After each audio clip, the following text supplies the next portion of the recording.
Bienvenidos a 360 grados, una visión global de la noticia, un espacio para debatir sobre todo lo que sucede en Colombia y en el mundo. Y hoy 360 iniciará con uno de los protagonistas del panorama político colombiano, que con sus declaraciones y opiniones crea debate y controversia. Hablamos del Procurador General Alejandro Ordóñez. El Procurador Ordóñez estará en nuestro set hablando de su posición con respecto al proceso de paz con las FARC, tema que lo ha hecho confrontar posiciones con el fiscal general Eduardo Montealegre. También hablaremos con él de la lucha contra la corrupción, del matrimonio gay, un alcalde mayor que lo vive señalando en estos días. En fin, varios temas esta noche aquí con el Procurador Alejandro Ordóñez. Y nuestro debate de la noche será acerca de la crisis que se vive en Venezuela en estos días, donde el presidente Nicolás Maduro ha prohibido a sus opositores realizar cualquier tipo de marchas en su contra para pedir el reconteo de votos. Ante esta situación, la oposición, Enrique Capriles, suspendió las marchas e insiste en que debe haber un reconteo de votos para aclarar si hubo o no fraude a favor de Nicolás Maduro. Estos días para Venezuela, tema de debate esta noche en 360, y no se muevan, que ya en segundos le doy la bienvenida al Procurador Alejandro Ordóñez.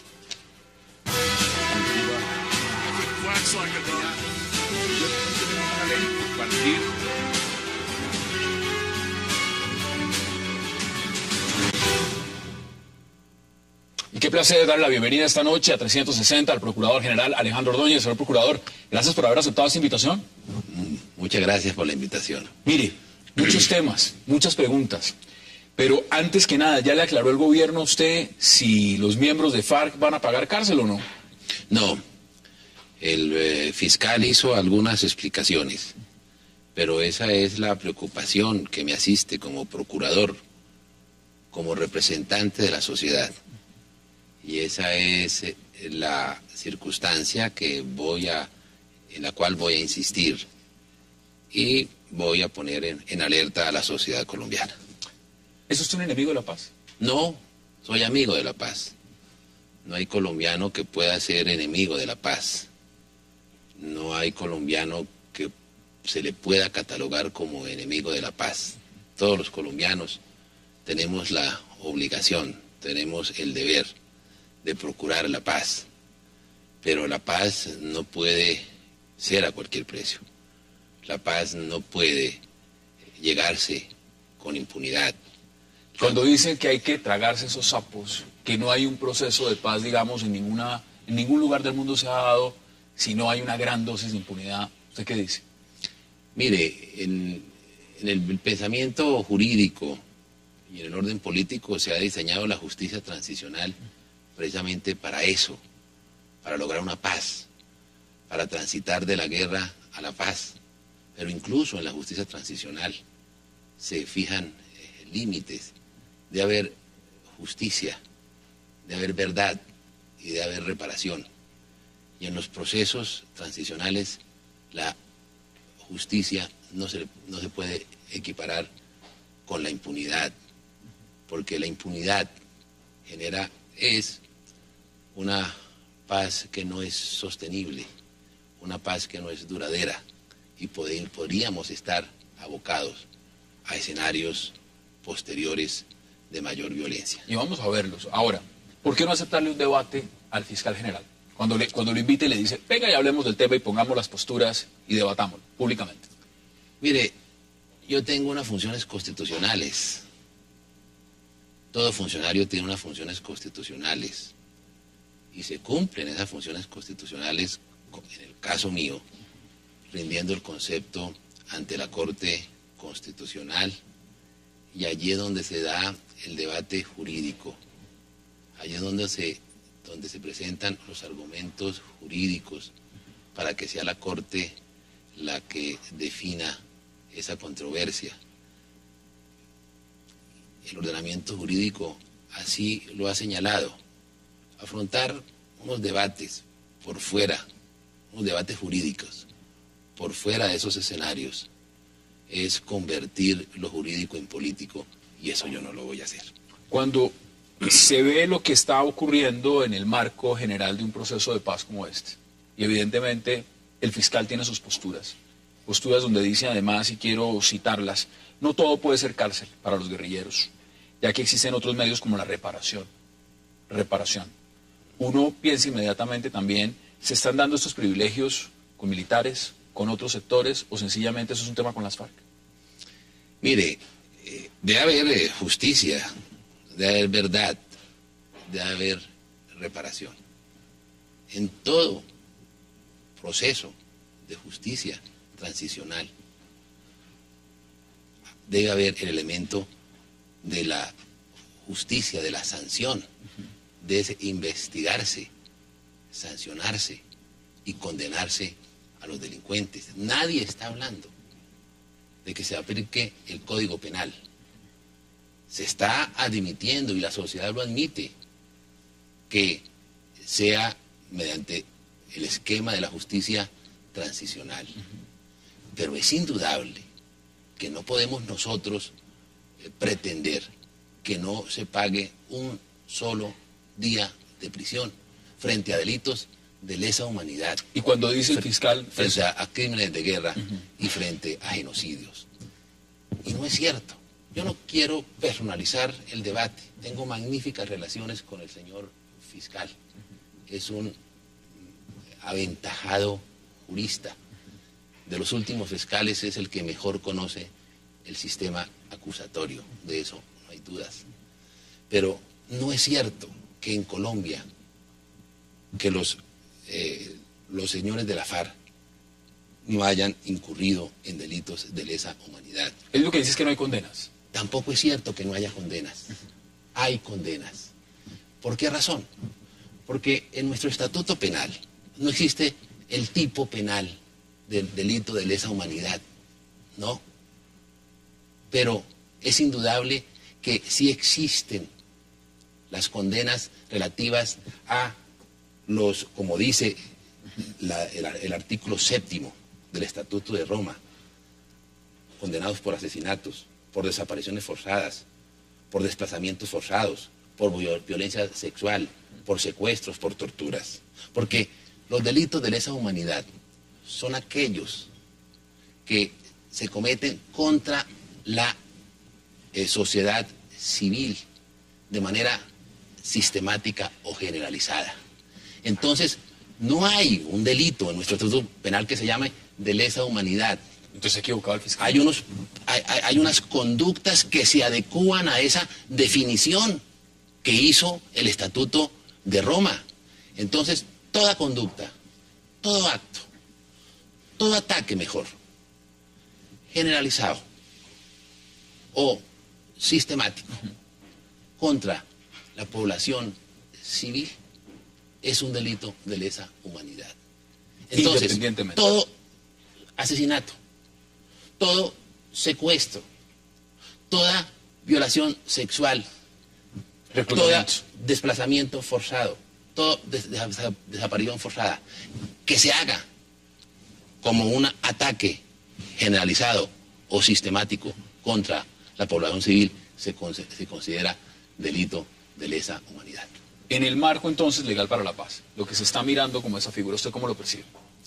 Mire, lo dije ante la Corte Constitucional, que el marco jurídico para la paz desconoce los compromisos que el Estado colombiano ha realizado y desconoce varias normas de nuestra Constitución.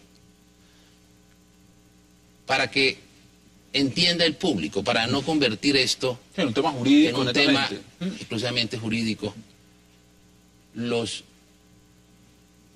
dirigentes, los jefes, los máximos responsables de delitos de lesa humanidad, de crímenes de guerra o de genocidios, pueden no pagar un día de cárcel. Como está el marco legal para la paz. Como hoy, o sea, lo que hoy está puesto. El marco legal para la paz. ¿Por qué razón? Porque puede que sean investigados y seguramente serán investigados, sancionados, condenados, pero pueden ser inmediatamente ser beneficiarios de la suspensión de la ejecución de dicha pena. Es decir, los que atacan el marco legal para la paz y dicen, mire, está lleno de impunidad, tiene un argumento sólido en la posición que usted da, dicen, es totalmente válido decir que aquí el señor Iván Márquez, si se firma un acuerdo de paz, de acuerdo al marco legal para la paz, puede directamente ir al Congreso sin pagar un solo día de cárcel. No puede ir al Congreso. No podría ir al Congreso. Como está el marco jurídico para la paz, no perfectamente podría no pagar un solo día de prisión, ¿sí? Porque se beneficiaría de la suspensión de la ejecución de la condena. Pero tampoco puede ir directamente al Congreso. ¿Por qué razón? El artículo 179 de la Constitución Nacional señala que no podrán ser congresistas quienes en cualquier época hubiesen sido condenados a pena privativa de la libertad. Lo estipula inmediatamente. Lo estipula inmediatamente. Entonces, ni siquiera en esas circunstancias podrían convertirse en congresistas y pretender diseñar las políticas públicas.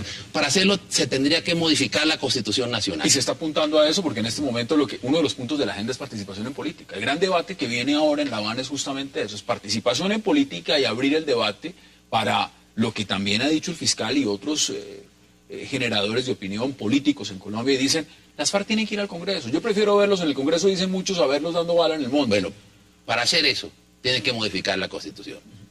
Tienen que modificar el artículo 179 de la Constitución, que dice claramente que quienes hayan sufrido condenas privativas, penas privativas de la libertad, no podrán acceder a el Congreso, no podrán ser congresistas. Igualmente, el artículo 122 establece que quienes hayan incurrido en delitos de lesa humanidad tampoco podrán acceder a cargos públicos. Entonces, esas dos normas impiden que en la actualidad puedan acceder a los cargos de representación popular en el Congreso de la República. Voy a retomar una frase que dio usted en un medio de comunicación y dice lo siguiente. Los crímenes de lesa humanidad que se hayan cometido en Colombia después del año 2002, así como los crímenes de guerra que hayan sido perpetrados después del 5 de noviembre del 2009, son competencia de la Corte Penal Internacional. La Corte Penal Internacional en este momento está aquí en Colombia. ¿Ha tenido contacto con ellos? ¿Se ha reunido con ellos? No me he reunido con ellos. Voy a solicitar una audiencia con ellos. Si es necesario, acudiré a la sede de la Corte Penal Internacional, así como al sistema interamericano de derechos humanos. Hay un aspecto que es absolutamente claro. A los estados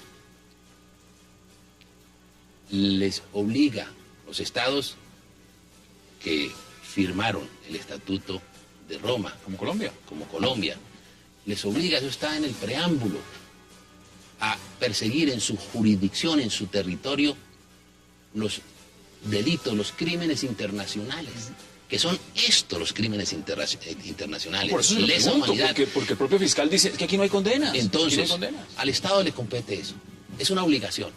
¿Y qué pasa si el Estado o no quiere, o no puede, o realiza una investigación e impone una sanción, pero pasa lo que prevé el marco jurídico, que suspenden la pena, la ejecución de la pena?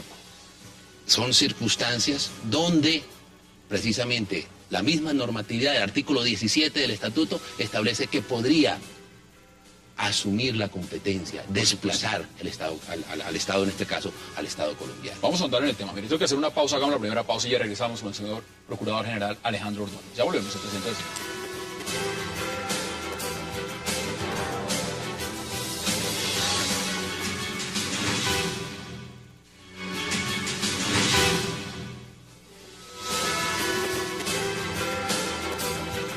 Regresamos a 360 grados con el señor Procurador General Alejandro Ordóñez. Mire, hay varios temas, porque no solamente es la paz lo que se está negociando, también fue la marcha.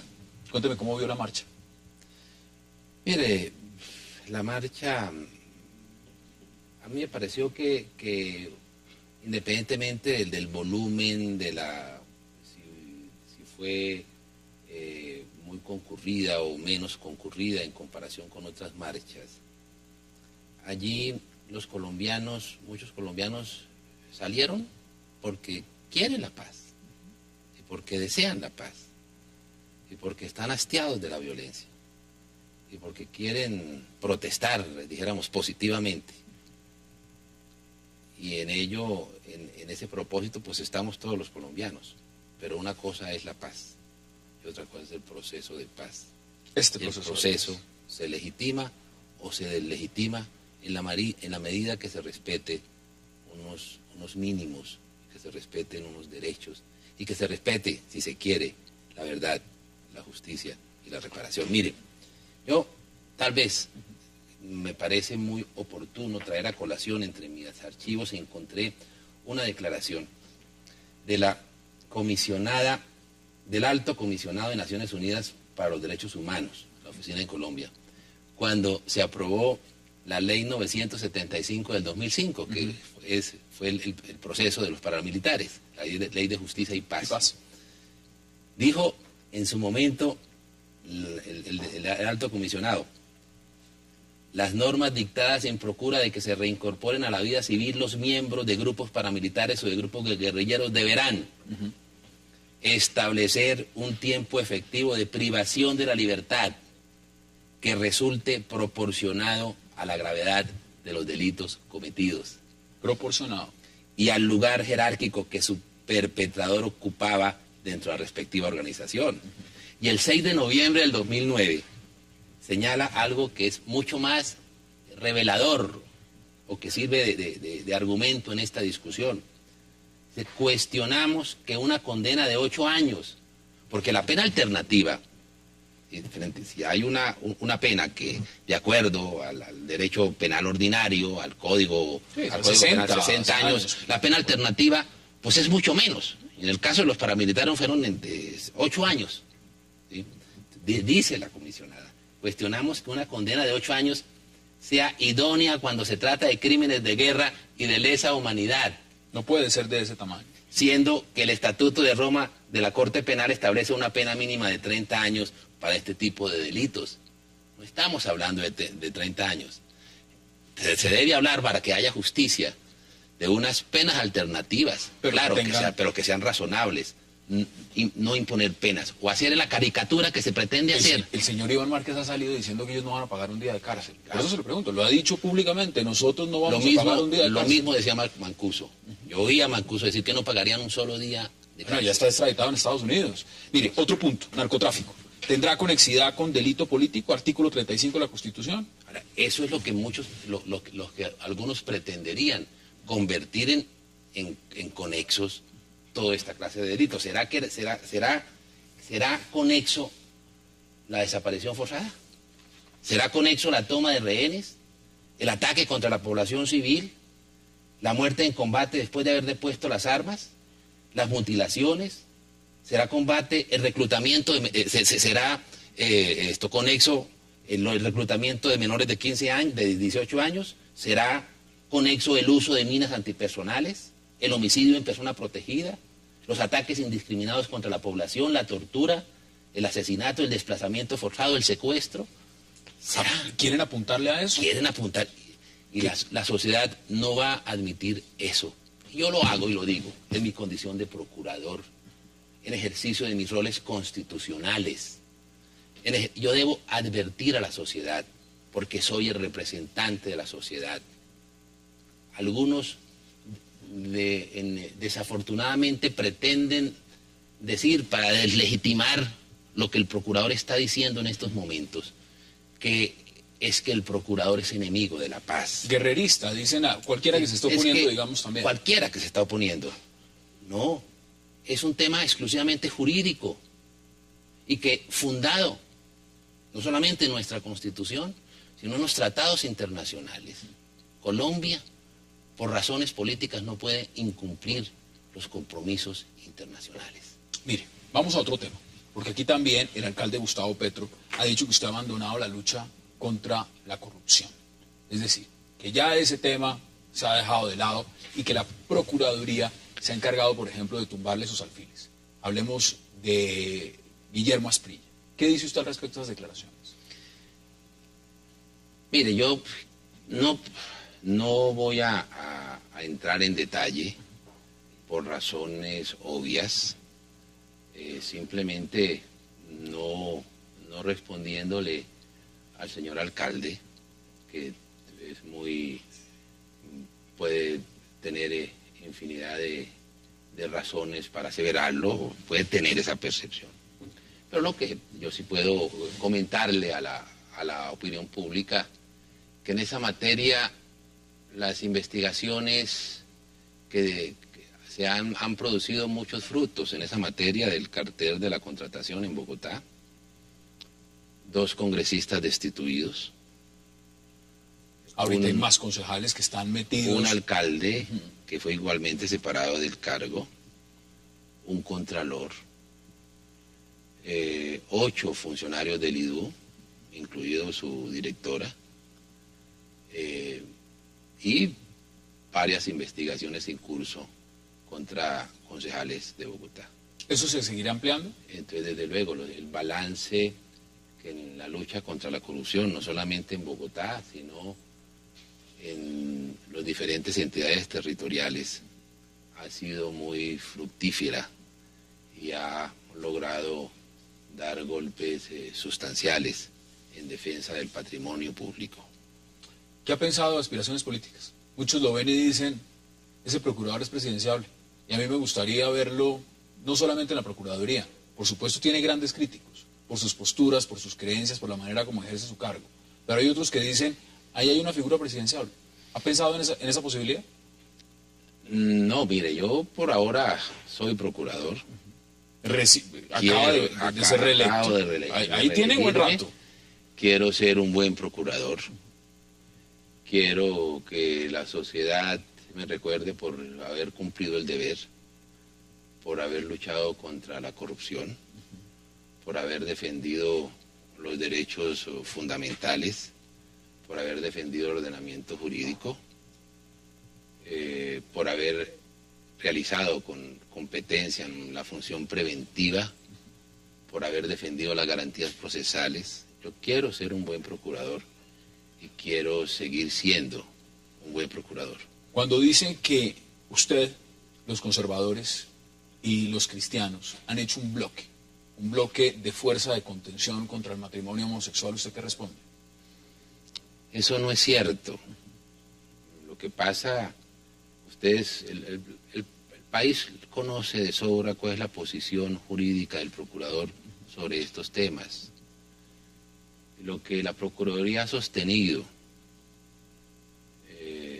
públicamente y en privado y en ejercicio de sus funciones, de sus competencias, cuando se le ha interrogado sobre el actual proceso de aprobación de una ley que se ha conocido como la ley igualitaria, debo decir lo siguiente. Primero, que la Corte Constitucional, que la sentencia de la Corte Constitucional no ordenó al Congreso legislar sobre el matrimonio del mismo sexo. Lo que ordenó la Corte fue solemnizar la unión entre homosexuales. Que eso es diferente. Que es totalmente diferente. Más aún, en la misma sentencia se habla que no puede haber una analogía, porque hay supuestos diferentes. El matrimonio es el matrimonio entre hombre y mujer. Y se declaró exequible el artículo 113 del Código Civil. Y encontró la Corte, y dice la Corte, que hay un déficit de derechos en esas uniones homosexuales y le solicita al Congreso que legisle para solemnizar esas uniones, pero nunca habla de matrimonio, porque no puede hablar de matrimonio porque el matrimonio es el celebrado entre un hombre y una mujer, está en el artículo 113 de la Constitución. Es el debate. Y no se puede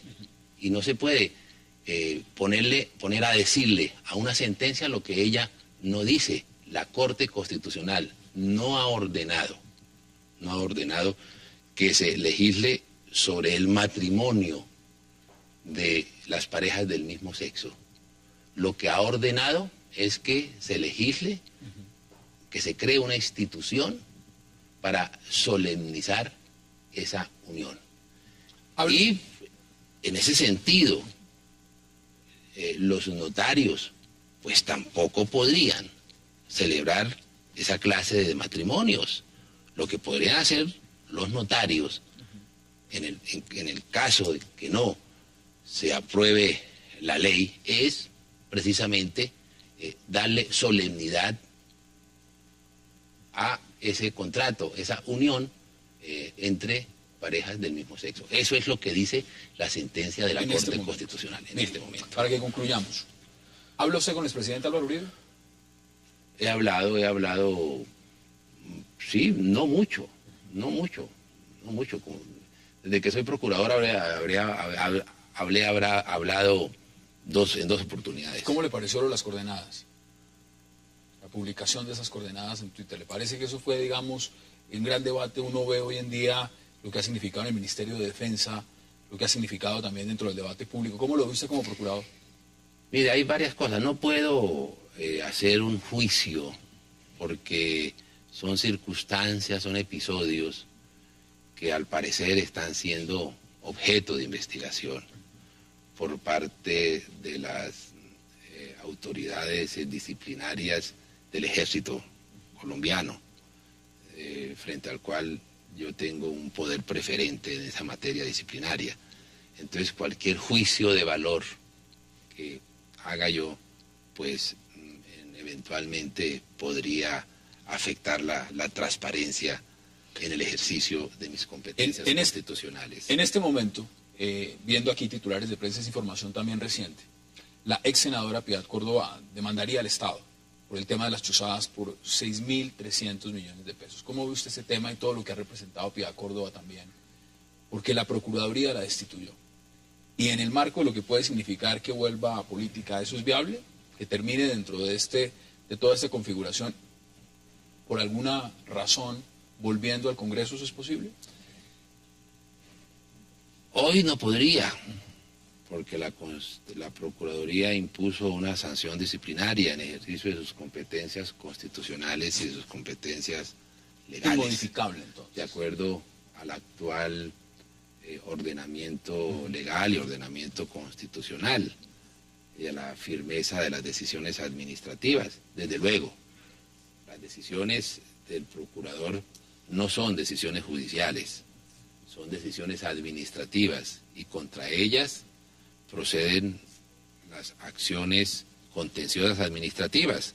Contra esa decisión se interpuso acción de nulidad y restablecimiento en el Consejo de Estado. Allá se está tramitando, incluso hay una tutela que está por resolverse en la sala plena de la Corte Constitucional. Pues son muchos los temas, señor procurador. Ha sido un verdadero placer tenerlo en 360 grados y esperamos que esta no sea la última vez, porque evidentemente el proceso de paz y muchos temas más siguen avanzando. Gracias por aceptar la invitación. Muchas gracias. Muchas gracias por acompañarnos en este primer bloque, porque lo que viene es el debate acerca de la situación en Venezuela. No se muevan, ya regresamos.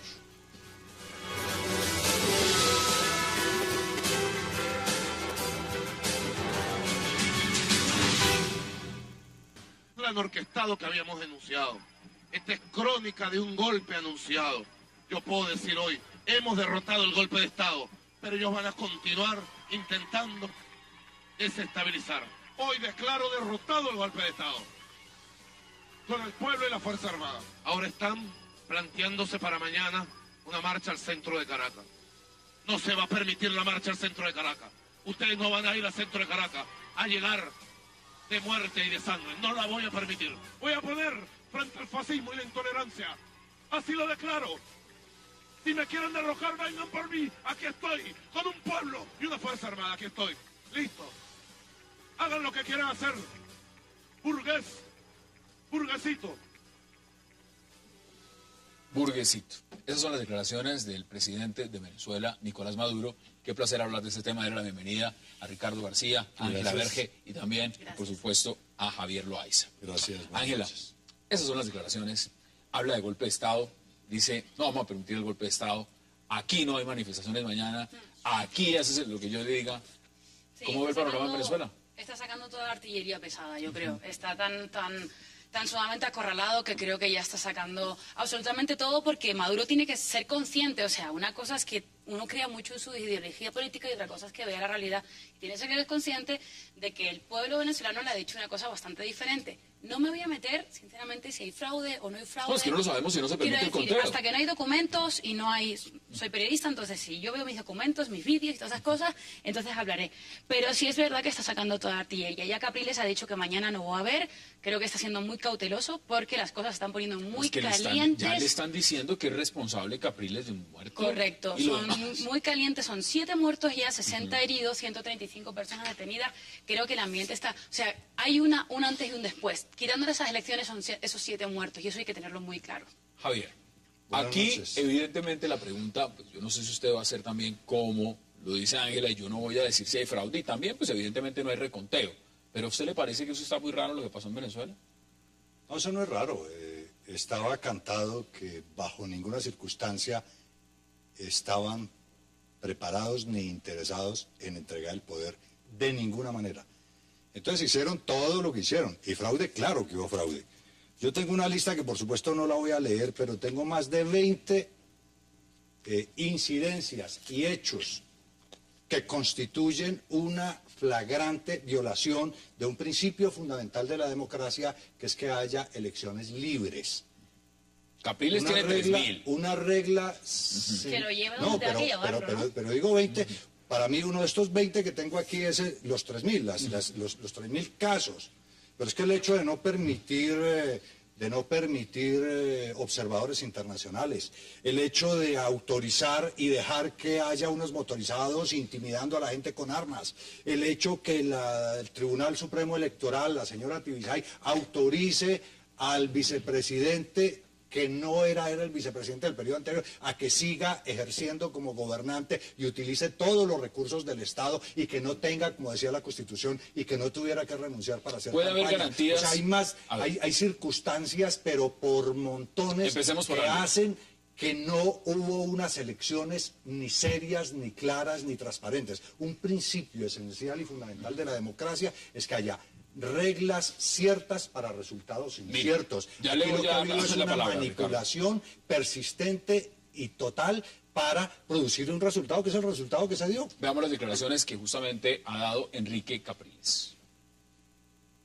Cuando vemos el acta, la constancia de verificación ciudadana, total de votos 717 votos. Total de votos válidos 712, total de votos nulos 5. Total de votos 717. Es decir, más votos aquí de lo que dice el acta de escrutinio. O sea, hay más votos que el número de electores que dice el acta de escrutinio. Cuando usted suma todas estas incidencias, cuando usted ve todo el desarrollo del proceso, ¿ustedes no creen que es democrático, señores de la prensa internacional, que yo como candidato solicite un reconteo de votos? Regresamos, esas son las declaraciones. Y Ricardo, ¿usted cree que se debió dar el reconteo de votos? ¿O ese afán de proclamar a Nicolás Maduro el día de ayer a las carreras, es decir, usted hoy tiene que tener la credencial, cuando había dicho vamos a hacer reconteo, ¿eso qué genera en el ambiente? Hay una situación política que parte de un primer hecho indiscutible, que es el triunfo de Maduro. La democracia es un hecho simbólico porque el pueblo cree que construye soberanía, pero también es un ejercicio aritmético. Toda democracia es después de todo un ejercicio aritmético. El que saque un voto más que el otro gana. Ese fue el gran invento de la democracia para evitar que se fueran a la violencia. Hay un gran dicho. Siempre y cuando sea transparente. Siempre y cuando sea correcta. Porque está hablando en general. manipulado, Está hablando en general. Entonces, hay un pensador que dijo, es mejor contar cabezas que cortar cabezas. O sea, mejor que la violencia es un ejercicio aritmético. El que saque un voto más que el otro gana y punto. Aquí no podemos...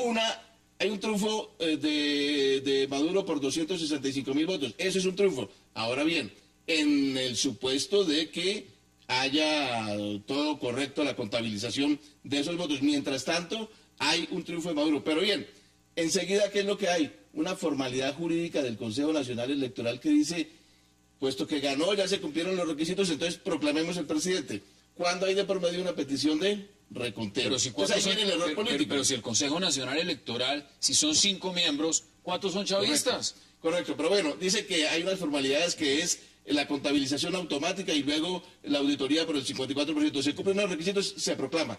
Pero esa formalidad en este caso, hay una decisión jurídica que no tiene en cuenta un contexto político y es un práctico casi empate. El uno ganó y todo, pero hay un ascenso de la oposición muy grande y por consiguiente el contexto es de tensión. Pero por consiguiente es válido el reconteo. En mi opinión, el chavismo comete un error al no admitir el reconteo. Sencillamente, si es tan transparente el sistema electoral, pues admites el reconteo. Si no lo total, admite, si no lo admite, y vamos por partes. De miles de cajas. O sea, hay un error político al no admitir el reconteo. Bien, vamos por partes. Aquí, hablemos siempre pero hay con un triunfo fuentes, es democrático de decir, Maduro. nosotros podemos estar diciendo durante horas y días y tal que hay un fraude, que no sé qué. Si Capriles tiene esos datos y no confía en los organismos nacionales, que vaya a un organismo supranacional y que denuncie eso a un tribunal, a lo que sea. pero, a ver, pero ¿eso funciona? Eso funciona, claro. Es que si no creemos en eso, o sea, entonces podemos decir las cosas sin ningún tipo de documento, ningún vídeo, ninguna foto, ni nada por el estilo, ¿no? Te voy a decir eso no es por qué lógico. no funciona. Porque se amparan en un principio de soberanía y autodeterminación de los pueblos.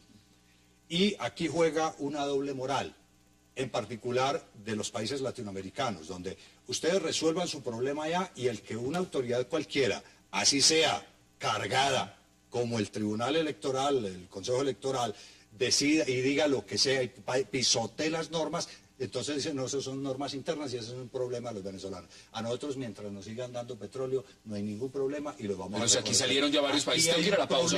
Pero aquí ya salió, por ejemplo, un país como Colombia, inmediatamente dio legitimidad y dijo, el reconteo no me interesa, yo ya reconozco a Nicolás Maduro, ya me contestan ustedes qué opinan al respecto. Hagamos la pausa y ya regresamos aquí en 360 para seguir hablando, por supuesto, de lo que ha sido de la elección presidencial en Venezuela.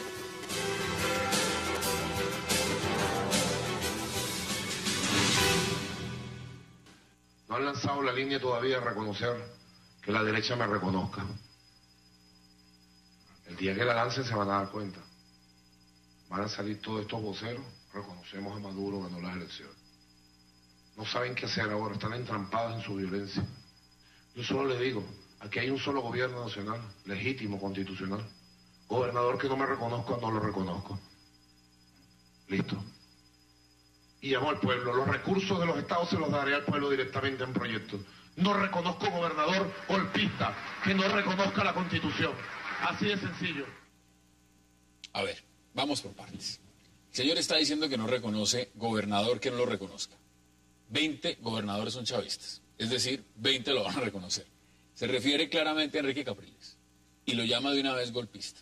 Cuando uno no acepta el reconteo, cuando uno no acepta que la oposición, que ya no es un porcentaje, sino es la mitad del país, no cree en los resultados, tiene dudas sobre los resultados, y uno se proclama al día siguiente de emergencia, ¿quién realmente está haciendo papel de golpista? Yo se los pregunto a ustedes. ¿Quién lo está haciendo, Ricardo? A ver, lo que viene es un momento de tensión, mientras se siga como en estos 2 días, cada uno acusándose al otro de golpista o de haber incumplido las promesas, lo que va a haber es tensión. Acordémonos ¿Tensión es violencia?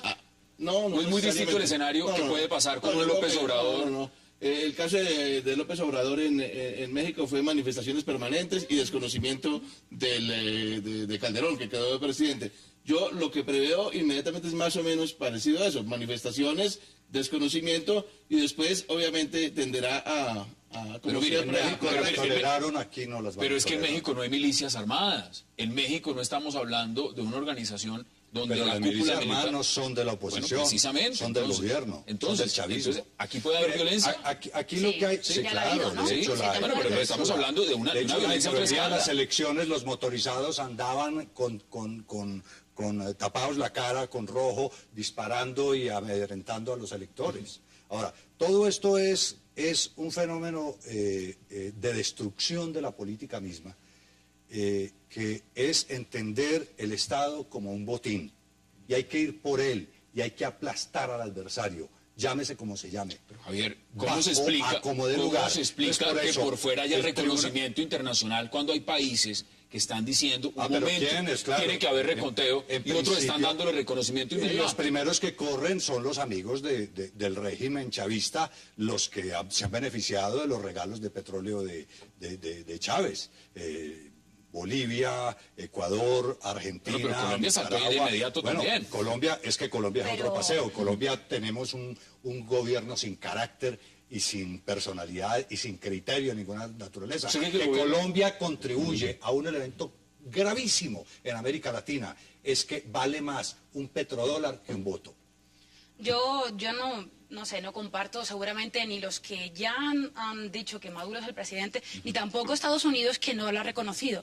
No sé quién es Estados Unidos para decir si reconoce o no reconoce un presidente. A lo mejor es un poco de cautela, tranquilidad. Hay una espiral de violencia, son 7 muertos, son tantos heridos, entonces seguramente lo interesante es destensar la tensión. Pero igual que a lo mejor me parece pues precipitada la situación de Santos, me parece igual de indecente la situación de Estados Unidos. ¿Quiénes son ustedes para decir, yo no reconozco eso? Ustedes tienen que valer la soberanía de un Estado. España también Entonces, pidió reconteo, Francia pidió reconteo, Vale, Unión pero Europea, España... la OEA pidió reconteo. Muy bien, una cosa es que le pidas reconteo y otra cosa es que no reconozcas a un presidente. Son dos cosas diferentes. Todo el que ha mirado de manera objetiva el proceso y ha visto que es un proceso tramposo, un proceso manipulado, está pidiendo que al menos haya un reconteo. Pero ninguno de Para ellos ha haya- dicho que hay fraude. Para que haya una Ninguno de ellos ha verificación. dicho que es tramposo. Han dicho que reconteo, que yo creo que es como algo sensato. No, pues es que no se puede Como, hablar de por ejemplo, fraude sin Estados hacer Unidos, reconteo. es decir, Estados Unidos nunca acusó de fraude, sino que se haga la petición de reconteo y punto. Que el mismo Maduro en la noche de las elecciones había dicho que sí hubiese reconteo del 100%, pero después vino la decisión de Tibisay y Lucena en el sentido de que no, y se dejaron atrapar por un error político. Ricardo, pero mire, vamos por partes. Aquí se cuestiona no solamente lo que ha pasado en esta elección, aquí se está cuestionando desde unos meses hacia atrás, y hablo del mes de diciembre, si se dijo la verdad o no sobre la salud del presidente Hugo Chávez, si estuvo gobernando un muerto, si además dio órdenes después de lo que sucedió, si llegó embalsamado o no, eso ya pasa a ser algo que puede ser mito urbano. Pero el tema de fondo es el encargaron siguiente. de la presidencia al vicepresidente del periodo tenía anterior, que sin asumir ninguna la presidencia participación. inmediatamente el señor Diosdado Cabello, presidente de la Asamblea Nacional. Se saltaron ese paso y pusieron al señor vicepresidente. Y ahora vemos Que una lo dice elección... la Constitución, no era de un reglamento. Sí, no es un Después de capricho. un triunfo holgado de Chávez, ¿no? Eso, Holgado, es que- holgado, es que- eso iba a holgadísimo. decir, un triunfo de, por decirlo de alguna manera, ya de un moribundo. O sea, tuvo un triunfo sin ningún tipo de problema. Entonces, de eso no podemos olvidarnos. No podemos olvidarnos. no moribundo Es que- porque engañaron a los venezolanos y le dijeron que Perdona, no estaba hizo, sanado. no hizo No, pero campaña, en el momento no de se elecciones mostró, él no gana fue por 10 pueblo, puntos por pueblo. porcentuales, 55 contra 45%. Ahora bien, ¿qué sucede? Una cosa, muere Chávez y hay un desplazamiento de electores, unos 700.000 electores se calcula, del algunos dicen que 1 chavismo millón. hacia Capriles. Hay un fenómeno nuevo político que es lo que crea la tensión, porque a la polarización anterior, en términos politológicos, a la polarización anterior se agrega un equilibrio de fuerzas miti-miti, lo que hace más inestable la situación realmente. Ahora, veámosle la perspectiva, porque esto ya tenemos un presidente, ya dijo que el día viernes 19 se Va va a hacer el a acto de todo. Ujú. toda su posesión. Es decir, ese día se posesiona. Y ha dicho claramente, no convoquen a marchas, no convoquen absolutamente nada, aquí nada cacerolazos y mano fuerte con los golpistas, porque está llamando a la oposición golpistas. ¿Qué Eso es crear un bueno, caldo de cultivo ¿qué es lo que increíble. Es como, A mí me da igual es el como la gobierno... foto que han sacado en Facebook. Una señora, una ancianita con una cacerola golpeando. Y entonces es una burguesa capitalista subversiva y golpista. Y al frente comparada la foto del individuo cubierto el rostro y con una pistola, y ese sí es un defensor de la patria y de la Yo creo que ese es Ya es una manipulación abierta y descarada y un sometimiento a la brava de la oposición. Son 6 años más lo que acaba de ganar, supuestamente, pues ya se posesionó, ya se proclamó, perdón, se posesiona el día viernes. Son 6 años más de chavismo. ¿Qué viene en sus conclusiones? 20 segundos sobre lo que significa todo esto. Uy, Aquí vamos a tener tema para mucho rato. Sí, eso Muchísimo rato. es elucubrar. En tal caso de que hayan esos 6 años, imagínate que no hay pues un revocatorio ni nada por el estilo, dentro de 6 años Capriles tendrá 46 años. ¿Y usted ¿Significa? sí le da 6 años a Maduro en el poder? Muchos están diciendo que no es capaz de aguantar esos 6 años. No lo creo porque, como hoy he leído muchas en Twitter, creo que ha sido el peor candidato del chavismo que se podía haber elegido. O sea, Maduro es es un pelele, no tiene ningún tipo de pasión, ni de política, ni nada por el estilo, y yo creo que... Pero tiene 12 años de entrenamiento en Cuba y un régimen pero eso no tiene nada que ver, yo creo y que tiene además todo el respaldo y todo el apoyo, y no tiene... No tiene todo el apoyo. No tiene la capacidad tiene de todo el respaldo movilizarse. del chavismo, se ha visto en las elecciones. La dificultad de Maduro se llama Diosdado Cabello. Diosdado ya le ha bajado y ha dicho que el chavismo necesita usted está, un cambio. Y Tampoco usted Diosdado está porque Cabello yo lo soporto. es que Porque sea usted la persona apenas adecuada, sacó ¿no? Pero 200 o 300 mil boticos o los que fueran de más, y usted está hasta que yo lo soporte.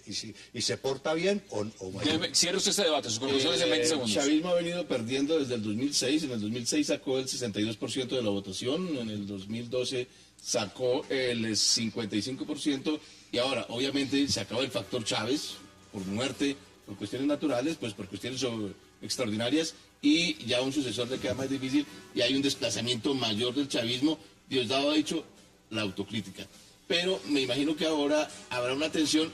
¿A qué se llega? ¿Cuál es el horizonte? Hombre, un gobierno de Chávez, un gobierno de Maduro, obligado por las circunstancias, con una oposición que tiene la mitad del electorado, a cambiar de política. ¿Usted cree que No ya, sé, usted ¿cuál? cree Pero que, está usted obligado cree a que la cambiar. revolución bolivariana Está tiene a obligado partir de a cambiar. ahora fecha de vencimiento?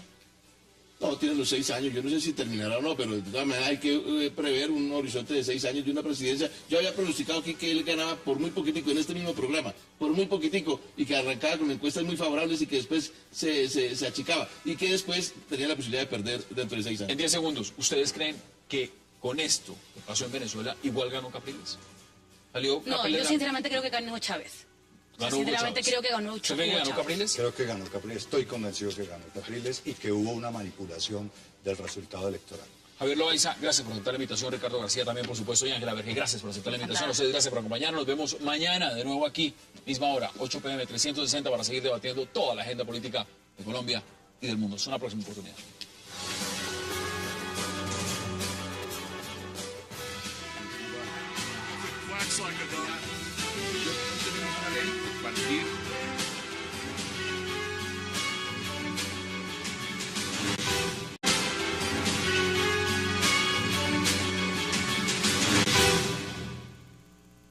Y qué placer dar la bienvenida esta noche a 360 al Procurador General Alejandro Ordóñez. Señor Procurador, gracias por haber aceptado esta invitación.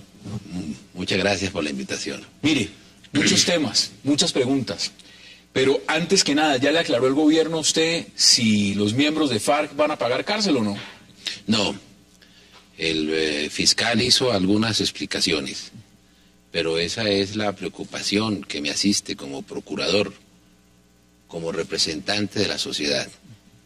Y esa es la circunstancia en la cual voy a insistir y voy a poner en alerta a la sociedad colombiana. ¿Es usted un enemigo de la paz? No, soy amigo de la paz. No hay colombiano que pueda ser enemigo de la paz. No hay colombiano que se le pueda catalogar como enemigo de la paz.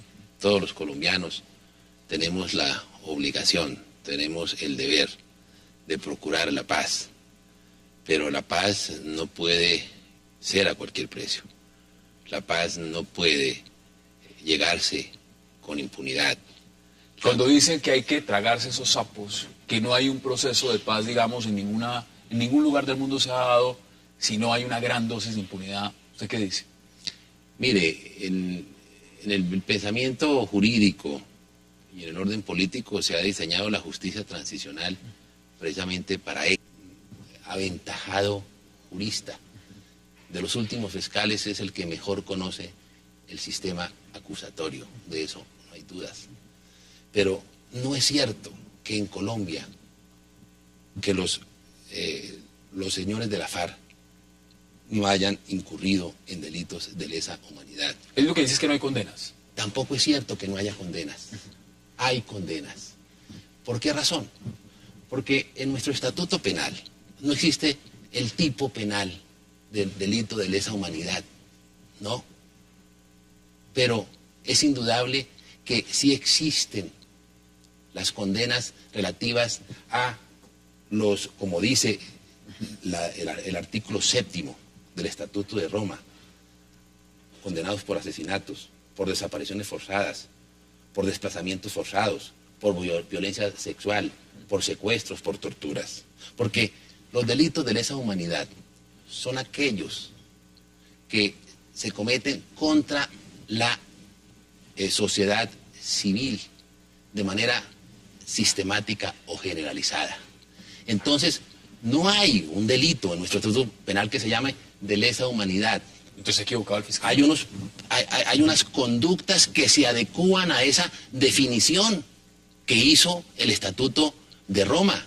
Entonces, toda conducta, todo acto, todo ataque mejor, generalizado, o lo jurídico en político, y eso yo no lo voy a hacer.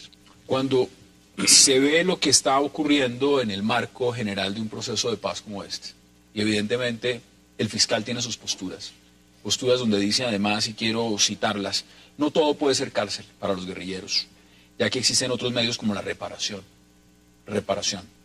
Uno piensa inmediatamente también, ¿se están dando estos privilegios con militares, con otros sectores, o sencillamente eso es un tema con las FARC? Mire, debe haber justicia, debe haber verdad, debe haber reparación. En todo proceso de justicia transicional debe haber el elemento de la justicia, de la sanción, de investigarse, sancionarse y condenarse a los delincuentes. Nadie está hablando de que se aplique el Código Penal. Se está admitiendo, y la sociedad lo admite, que sea mediante el esquema de la justicia transicional. Pero es indudable que no podemos nosotros pretender que no se pague un solo día de prisión frente a delitos de lesa humanidad. Y cuando dice el fiscal... Frente a crímenes de guerra y frente a genocidios. Y no es cierto. Yo no quiero personalizar el debate. Tengo magníficas relaciones con el señor fiscal. Es eso, para lograr una paz, para transitar de la guerra a la paz. Pero incluso en la justicia transicional se fijan límites de haber justicia, de haber verdad y de haber reparación. Y en los procesos transicionales la justicia no se puede equiparar con la impunidad, porque la impunidad es una paz que no es sostenible, una paz que no es duradera, y podríamos estar abocados a escenarios posteriores de mayor violencia. Y vamos a verlos. Ahora, ¿por qué no aceptarle un debate al fiscal general? Cuando lo invite le dice, venga y hablemos del tema y pongamos las posturas y debatámoslo públicamente. Mire, yo tengo unas funciones constitucionales. Todo funcionario tiene unas funciones constitucionales. Y se cumplen esas funciones constitucionales, en el caso mío, rindiendo el concepto ante la Corte Constitucional, y allí es donde se da el debate jurídico, allí es donde se presentan los argumentos jurídicos para que sea la Corte la que defina esa controversia. El ordenamiento jurídico así lo ha señalado. Afrontar unos debates por fuera, unos debates jurídicos, por fuera de esos escenarios, es convertir... Yo tenemos una ley a partir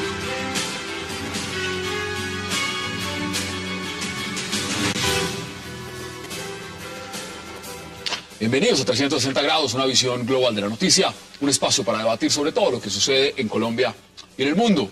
Y hoy 360 iniciará con uno de los protagonistas del panorama político colombiano, quien con sus declaraciones y opiniones crea debate y controversia. Hablamos del Procurador General Alejandro Ordóñez. El Procurador Ordóñez estará en nuestro set hablando de su posición con respecto al proceso de paz con las FARC, tema que lo ha hecho confrontar posiciones con el fiscal general Eduardo Montealegre. También hablaremos con él de la lucha contra la corrupción, del matrimonio gay, un alcalde mayor que lo vive señalando en estos días. En fin, varios temas esta noche aquí con el Procurador Alejandro Ordóñez. Y nuestro debate de la noche será acerca de la crisis que se vive en Venezuela en estos días, donde el presidente Nicolás Maduro ha prohibido a sus opositores realizar cualquier tipo de marchas en su contra para pedir el reconteo de votos. Ante esta situación, la oposición Enrique Capriles suspendió las marchas e insiste en que debe haber un reconteo de votos para aclarar si hubo o no fraude a favor de Nicolás Maduro. Estos días para Venezuela, tema de debate esta noche en 360, y no se muevan, que ya en segundos le doy la bienvenida al Procurador Alejandro Ordóñez.